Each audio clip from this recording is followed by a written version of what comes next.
Hello everyone, welcome back to the channel BSc tutorials. Classical mechanics की series में हमने last topic जो किया था that was time period of a linear oscillator using Lagrange's equation. और आज हम स्टार्ट करने वाले हैं एप्लीकेशन ऑफ लैग्रेंजेस इक्वेशन, जिसकी दो एप्लीकेशंस हमारे सिलेबस में हैं। The first one is Lagrangian of a simple pendulum and second one is Atwood machine. So आज हम इस वीडियो के अंदर ये दोनों एप्लीकेशंस कवर करने वाले हैं। सो आप वीडियो को टिल एंड तक वॉच करना। एंड आपको फिर भी कोई डाउट हो देन आप कमेंट सेक्शन में अपना डाउट ड्रॉप कर सकते हैं।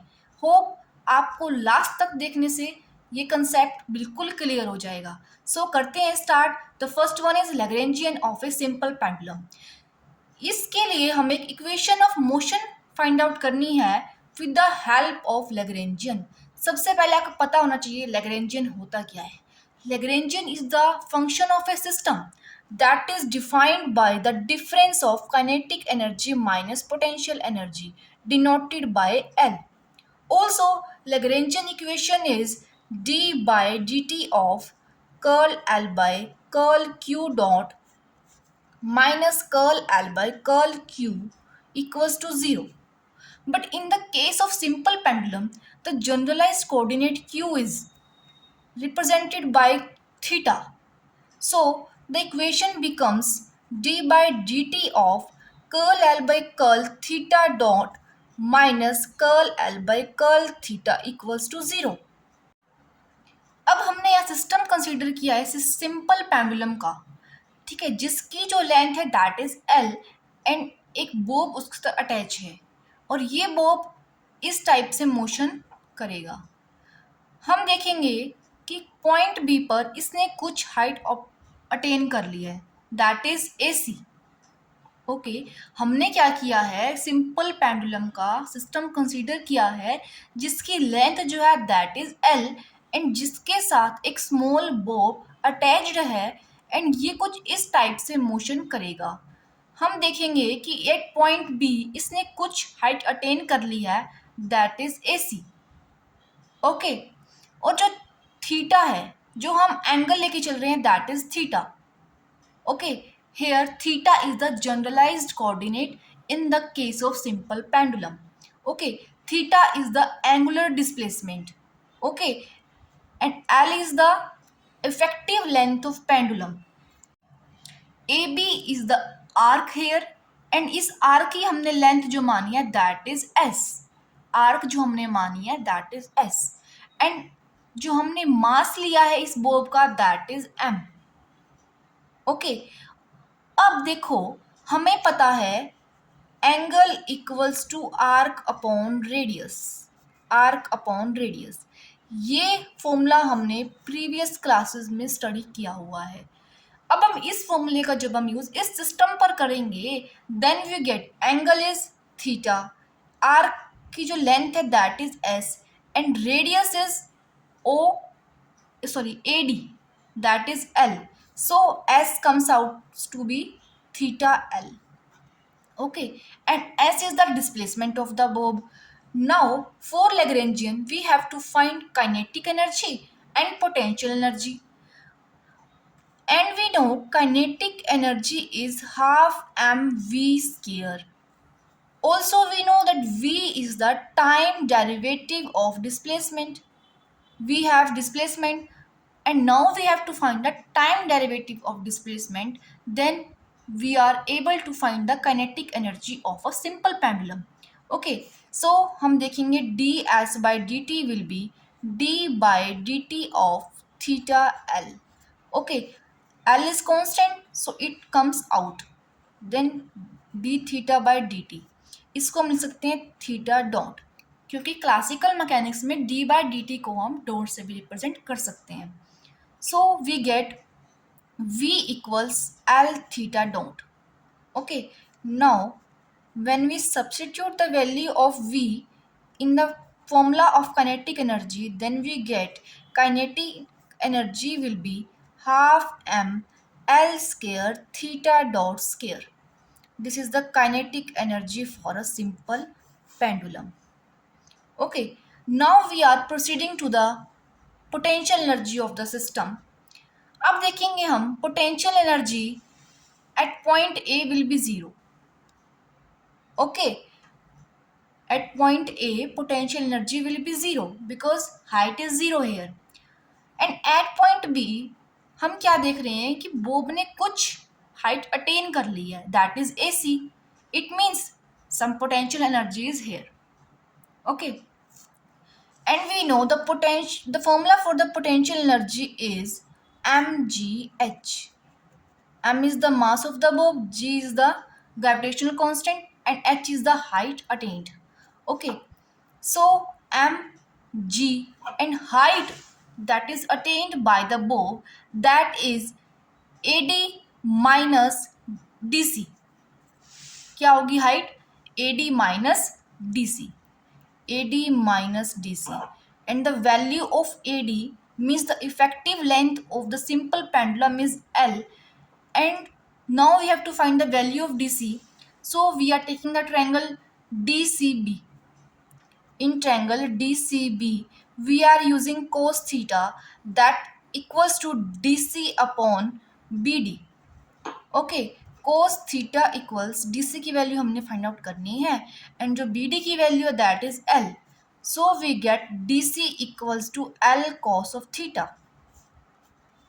ओके, अब हम यहाँ DC की वैल्यू सब्स्टिट्यूट कर देंगे, that is L cos theta.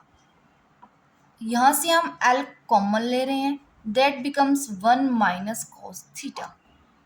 Okay, so potential energy becomes mgl into 1 minus cos theta.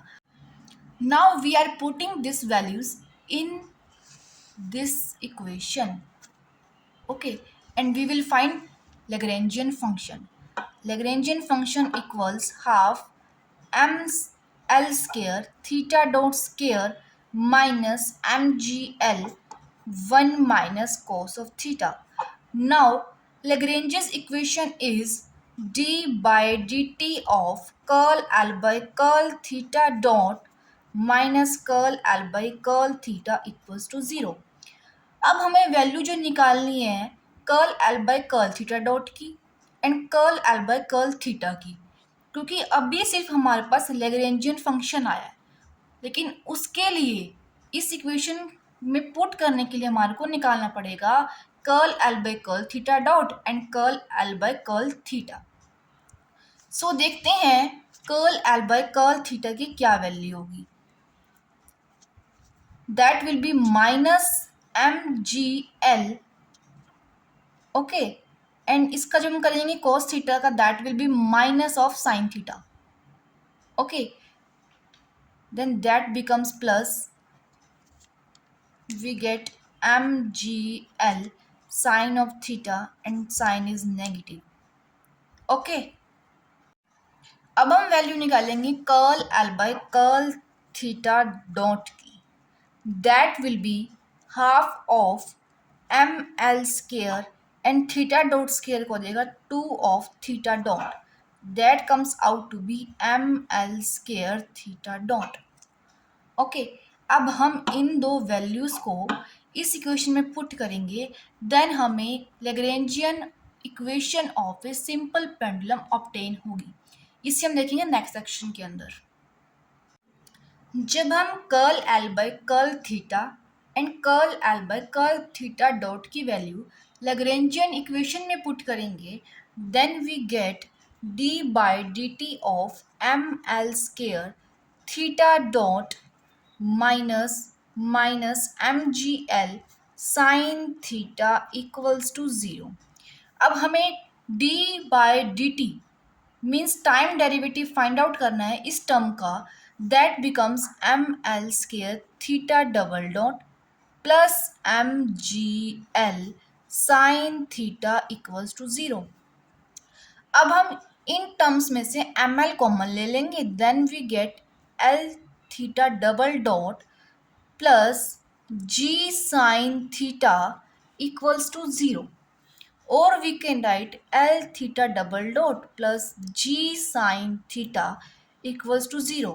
अब हम l से डिवाइड कर रहे हैं जब हम, then we get theta double dot plus g by l sine theta equals to 0. This equation represents the equation of motion of a simple pendulum. Okay, this is the important equation, and this equation represents the equation of motion of a simple pendulum. इसी के साथ हमारी first application जो है Lagrangian equation की वो complete होती है। एंड अब हम प्रोसीड करते हैं with the second application of this equation. Now, the second application of Lagrangian function is Atwood machine. Okay, ये एक ऐसा मैकेनिकल सिस्टम होता है जिसमें दो masses m1 and m2 attached होते हैं विद ए फ्रिक्शनलेस पुली। ये जो पुली है दैट इज फ्रिक्शनलेस, एंड इसी के साथ हमारे दो masses m1 and m2 attached हैं। एंड फ्रिक्शनलेस पुली की हमने जो रेडियस मानी है दैट इज r। दोनों मासेस m1 एंड m2 एक स्ट्रिंग के साथ कनेक्टेड होंगे। देखो ये एक स्ट्रिंग है ना, ये इसके साथ कनेक्टेड होंगे। एंड स्ट्रिंग की लेंथ जो हमने मानी है दैट इज l। ओके, इस कंप्लीट जो हमने स्ट्रिंग ली है इसकी लेंथ है l, एंड हमने इस पार्ट की जो लेंथ है वो हमने मान ली x, एंड बाकी बची स्ट्रिंग की जो लेंथ होगी that will B l minus x. Okay, जो कंप्लीट स्ट्रिंग की लेंथ थी दैट वाज l, एंड इसकी हमने मान ली x, जो बाकी स्ट्रिंग की जो लेंथ होगी that will B l minus x. Clear? और हमने यहाँ क्या माना है कि जो m2 मास है that is greater than m1। Okay, और जो हमने जो लेंथ मानी है स्ट्रिंग की दैट वाज l, जो लेंथ होगी स्ट्रिंग की वो कांस्टेंट रहने वाली है इन द कंप्लीट सिस्टम। देखो अब हमने m2 को हमने ग्रेटर माना है m1 से, सो सिस्टम के अंदर कुछ ना कुछ मोशन होगा। लेकिन अगर हम m2 एंड m1 को इक्वल कंसीडर कर लेते then the system will be static. So mass difference consider करके चलना होगा हमें। ठीक है, now first we have to find out the kinetic energy of the system then potential energy of the system. ठीक है, हमें सबसे पहले काइनेटिक एनर्जी निकालनी पड़ेगी, देन पोटेंशियल एनर्जी निकालनी होगी, क्योंकि हमें पता है Lagrangian function is defined as the difference of kinetic energy and potential energy. Okay, जब हम इन दोनों को निकाल लेंगे then we use Lagrange's equation of motion to find out equation of motion for Atwood machine. सबसे पहले हम निकाल रहे हैं सिस्टम के लिए काइनेटिक एनर्जी। वो क्या होगी? देखो, kinetic energy that is represented by T for the same system will be half m1 x dot square plus half m2 l dot minus x dot whole square. अब हमें पता है कि जो स्ट्रिंग की जो लेंथ होगी that is l, and that will be constant, so l dot will be 0। Okay, so kinetic energy T becomes half m1 plus m2 x dot square. Okay, name this equation B1. Now we are finding potential energy for the same system that is represented by V and will be m1 gx minus m2 g l minus x. Name this equation B2. Now Lagrangian L equals T minus V. So it becomes half m1 plus m2 x dot square minus m1 gx minus m2 g l minus x. Or we can write half m1 plus m2 x dot square plus m1 gx plus m2 g l minus x. Okay, now the equation of motion of a system is given by, means we know that the Lagrangian equation is d by dt of curl l by curl x dot minus curl L by curl X equals to 0। अब हमारे पास जो value है वो है L की, means Lagrangian function की, but we have to substitute the value of curl L by curl X dot and curl L by curl X. It means we have to find out the value of curl L by curl X and curl L by curl X dot. Okay, now we are firstly finding the value of curl L by curl X, which comes out to be M1G minus M2G. And curl L by curl x की जो value होगी वो होगी half m1 plus m2 into 2 of x dot. Okay, अब हम इन values को put करेंगे इस इक्वेशन के अंदर. Then we get d by D T of half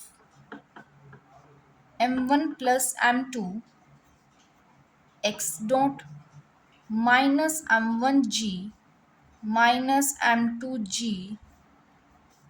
equals to 0, or we can write m1 plus m2x double dot minus g m1 minus m2 equals to 0, or we can write x double dot equals m1 minus m2 g upon m1 plus m2. This is the equation of motion for the Atwood machine, and this was the required expression. So with this we have completed the applications of Lagrange's equation. So अगर आपको video अच्छी लगी हो and concept clear हुआ हो then आप video को like and channel को सब्सक्राइब करना मत भूलिएगा. Thank you.